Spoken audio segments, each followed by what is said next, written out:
Salut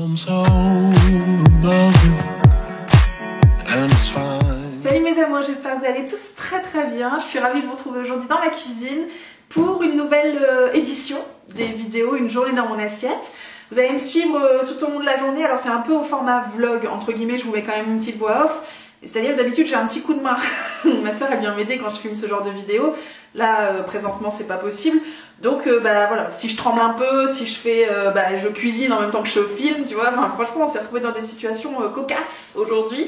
Mais bon, je suis quand même contente de vous sortir cette vidéo. Vous l'avez suivi la semaine dernière, j'en suis au tout début de mon déclic, de mon rééquilibrage alimentaire. Donc j'ai eu envie de vous montrer un petit peu l'état des lieux, de la situation. Voilà ce que je mange typiquement, voilà, ça reste une journée type. Évidemment c'est pas ça tous les jours, mais voilà, ça vous donne une petite idée de ce que je consomme. Je compte pas du tout mes points, mes calories, tout ça en ce moment. Donc je pense qu'en quantité, notamment sur le repas du soir, peut-être qu'un wrap sur 2 ça aurait été suffisant, mais bon, j'ai pas réenclenché un truc hyper drastique, donc pour l'instant je fais un petit peu à l'hurlure comme on dit chez moi. Voilà pour ça, et j'ai aussi un petit peu mis l'accent sur l'hydratation, puisque c'est clairement ce que j'ai repris le plus cette semaine. Je fais attention à tout ce que je bois et à boire suffisamment pour bien drainer et éliminer déjà les quelques kilos superflus qui sont faciles à dégager, tu sais. Donc voilà, là c'était la première étape, j'espère que ça va vous plaire. Je vous montre tout de suite les recettes et on en reparle juste après. J'attaque la journée par un grand verre d'eau et j'en profite pour prendre mes compléments alimentaires du moment. Ça fait quelques mois que j'ai repris cette routine et franchement j'en suis trop contente. Je passais l'hiver comme un poisson dans l'eau et ça fait beaucoup de bien. Alors j'alterne les cures pour les cheveux, la peau, la digestion, l'immunité. Bientôt je vais préparer ma peau au soleil aussi, mais en ce moment c'est le curcuma de la marque Vegalia. C'est un anti-inflammatoire naturel et ça me fait beaucoup de bien. On passe au petit-déj du moment. J'ai ressorti les tranches de pain, je sais pas, j'aime trop. Que ce soit avec de la confiture de graines de chia comme je vous ai déjà montré, du beurre salé tout simplement, ou bien du fromage frais ici. C'est un pain au figues que la maman d'Akilou m'avait filé. Il est tranché, je l'avais congelé pour qu'il me tienne plus longtemps.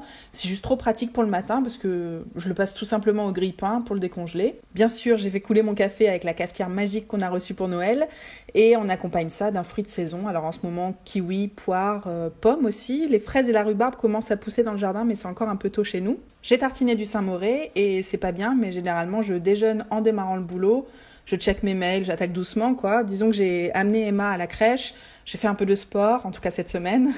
Donc il est déjà 9h bien tassé, donc voilà, pas le temps de tortiller des masses, on attaque. Ce midi, c'est terrasse. La pause est de moins en moins longue vu tout ce que j'essaye de caler en journée pour pouvoir profiter à fond de mes soirées en famille. Donc, il faut que ça soit court, certes, mais de qualité. En général, c'est un meal prep. Aujourd'hui, j'ai fait cette bolognaise de lentilles pour 2 repas. Alors on a besoin de 3 belles carottes, un oignon, j'ai mis un demi-pot de pulpe de tomate, des lentilles vertes donc, des pâtes, vous prenez ce que vous voulez, finalement j'ai pris des spaghettis complètes, et puis en assaisonnement, sel, poivre, ail et herbes de Provence. On attaque les légumes, comme d'habitude c'est le plus long, mais matez-moi cette dextérité de fou, j'espère que vous êtes impressionnés. Et donc je fais des tranches avec l'oignon, des petits cubes de carottes pour que ça cuise bien dans la poêle, que ça cuise rapidement on va dire. J'ai mis de l'eau à bouillir pour les lentilles, un peu d'huile dans ma poêle et j'ai préparé mon assaisonnement de côté, comme ça il n'y a plus qu'à. La cuisson des lentilles, je sais jamais trop parce que comme j'achète en vrac, t'as pas vraiment d'indication sur le paquet. Mais bon, une vingtaine de minutes dans l'eau bouillante, je pense que c'est pas mal. J'ai mis 50 grammes d'ailleurs de lentilles par personne. Et donc on fait revenir l'oignon dans la poêle. Quand il est translucide mais pas coloré, on ajoute les carottes, la pulpe de tomate, un verre d'eau et les épices. Vous pouvez aussi mettre du bouillon ou du vin blanc, franchement ça peut être nice. On n'hésite pas à rajouter du liquide en tout cas pour que ça continue de mijoter environ 3/4 d'heure. Donc on surveille pour pas que ça accroche et si ça accroche, hop, on reverse un petit coup. Les lentilles sont prêtes, je les ajoute à la bolognaise avec un petit peu d'eau pour prolonger la cuisson de 10 minutes, le temps que les pâtes soient prêtes. Franchement, la bolo, c'est la vie, mais cette version aux lentilles, c'est magique. D'ailleurs, tant que j'y pense, c'est idéal aussi juste avant les règles pour booster un petit peu l'organisme en fer. C'est vraiment dommage que Loulou soit allergique aux lentilles parce que moi, je pourrais en manger chaque jour qui passe. C'est un petit peu déjà le cas, on va pas se mentir. Je pense que vous me voyez faire un dalle par semaine sur Instagram, mais bon, c'est pas grave. Faute de jeu, j'ai oublié de vous montrer le fromage dans le premier plan sur les ingrédients, mais bien sûr, j'ai rajouté du parmesan. Pas évident d'ailleurs de la main gauche. Et donc mon moment de qualité à moi, c'est un repas au soleil, un épisode de Plus belle la vie, me jugez pas, et une petite compote de pommes en dessert avec ma bouteille d'eau. Franchement, on n'est pas trop mal, hein.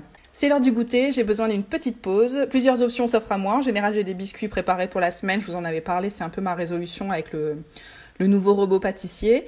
Cette semaine, j'avais un yaourt de soja en fin de vie, donc j'ai fait des cookies. Je vous avais déjà montré la recette dans une précédente vidéo. Si vous cherchez cookies en mode gonzesse sur YouTube, à mon avis, ça va ressortir. Je prends également un café dans l'après-midi. J'ai oublié de vous le montrer, mais le matin, en réalité, j'en prends un deuxième vers 11h. Donc ça fait 3 cafés sur la journée. Ils sont allongés, certes, mais bon, c'est pas forcément un exemple à suivre. Hein. Et donc aujourd'hui, pas de cookies, mais c'est cracottes au chocolat que j'avais reçu dans une box My Happy Morning.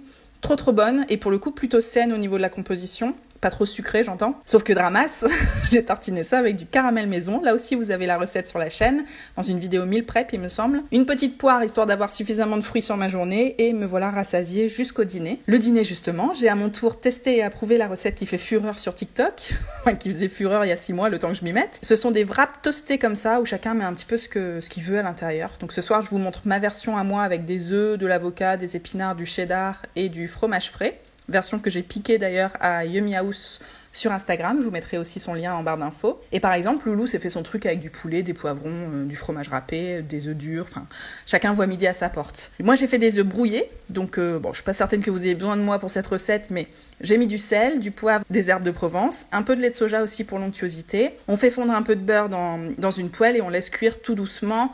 La différence avec l'omelette, c'est qu'à mi-cuisson, je viens les brouiller, justement. Alors perso, je le fais pas trop parce que j'aime bien qu'il y ait des morceaux d'œufs. Je sais pas si vous voyez ce que je veux dire, mais pas un truc complètement haché. Mais bon, faites bien comme vous voulez. J'ai préparé l'avocat et en fait, c'était déjà presque fini.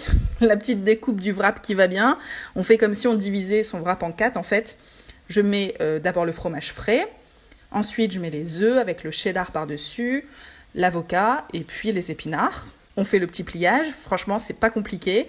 Et puis j'ai fait toaster ça dans mon toaster, mais j'imagine qu'à la poêle ça marche très bien aussi. Et donc j'en ai mangé 2, avec une salade de mâche à côté. Peut-être qu'un seul wrap aurait suffi. En vrai c'était tellement bon, c'est abusé. Je pourrais aussi en manger tous les 4 matins. D'ailleurs c'est canon aussi pour le brunch, tiens ça me fait penser, je pense qu'on va y réfléchir pour ce week-end. Je conclue avec un petit point hydratation. Je termine ma soirée avec une tisane fruitée. J'aime bien les infusions de Madame Agathe en ce moment, je les consomme pas du tout en cure parce que je varie tous les jours, mais ça me permet d'éviter de craquer pour un dessert de type glacement de chocolat que j'essaie désormais de réserver au week-end pour des raisons évidentes. J'aurais donc bu finalement 1,5 bouteille d'eau assez facilement avec les 3 grands verres que je bois avant ou après chaque repas, les 3 cafés et mon infusion du soir. Donc c'est pas trop mal, je pense que ça va bien m'aider pour la suite. Voilà pour les recettes les enfants, j'espère que ça vous a plu, que ça vous a peut-être inspiré pour les reproduire chez vous, pourquoi pas. Ce que je voulais vous dire, c'est que évidemment c'est pas parfait, hein. Il y a encore du sucre, peut-être beaucoup de sucre, en tout cas beaucoup de sucre par rapport à avant ma grossesse. J'en ai discuté avec l'une d'entre vous sous la vidéo justement sur le rééquilibrage alimentaire que je suis en train d'enclencher. Je sais pas ce qui s'est passé avec la grossesse ou quoi, mais j'étais pas du tout un bec à sucre avant. Et là, je sais pas, je suis capable de... Enfin, il me faut mon goûter quoi. Et il me faut mon goûter quand même un peu sucré, tu vois. Autant les tartinasses, ça va, mais le caramel et tout, enfin, voilà, j'ai besoin de ça. J'ai besoin de ça. Donc voilà, j'ai essayé de limiter les dégâts. Vous voyez qu'il y a beaucoup de fromage, hein. Je pense que c'est aussi mon point faible. J'en mets quasiment à chaque repas. Il y en a le matin, midi et soir. Donc voilà, c'est pas, comme je vous disais, c'est pas parfait, mais au moins ça me permet de vous montrer comment ça se passe en ce moment. Vous me direz, est-ce que vous petit déjeunez, est-ce que vous mangez, est-ce que vous mangez sur la terrasse en ce moment? Les enfants là, je crois que c'est les derniers jours avant la catastrophe. On n'est pas encore sorti de l'auberge, je vous le dis.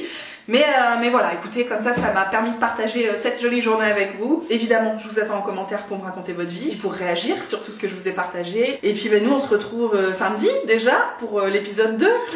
Cette folle saga, j'ai envie de vous dire. Je vous embrasse les enfants, ciao ciao.